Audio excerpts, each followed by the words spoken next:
वंदे पुरुषोत्तमम श्री श्री अनुकूल चंद्र ठाकुर जी के चरणों में मेरा कोटि कोटि प्रणाम। आज मैं आप सभी गुरु भाइयों के समक्ष द्वितीय महायुद्ध में श्री श्री अनुकूल चंद्र ठाकुर जी की लीला का शीर्षक आप सभी गुरु भाइयों के समक्ष प्रस्तुत करने जा रहा हूँ। यह घटना द्वितीय महायुद्ध के 11 महीने पहले श्री श्री ठाकुर अनंतनाथ चट्टोपाध्याय को एक टेलीग्राम भिजवाए।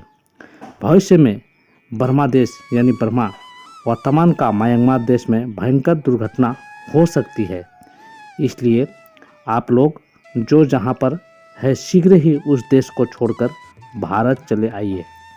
उस समय बर्मा में युद्ध होने की कोई भी चर्चा नहीं थी।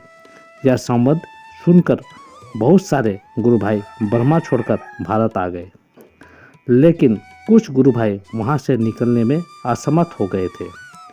श्रीयुक्त योगेंद्र मोहन बंदोपाध्याय कोर्ट जाने के लिए तैयार हो गए थे। अचानक देखते हैं कि श्री श्री ठाकुर उनके घर में उपस्थित होकर जोर जबरदस्ती उनका हाथ पकड़कर वहां से घसीटते हुए पर यह 200 गज दूर एक पेड़ के नीचे ले गए। ठीक उसी मुहूर्त में बहुत जोर आवाज के साथ एक बम उनके घर पर गिरा और देखते ही देखते उनका घर जलकर राख हो गया। यह दृश्य देखकर योगेंद्र दा उसी क्षण बेहोश हो गए।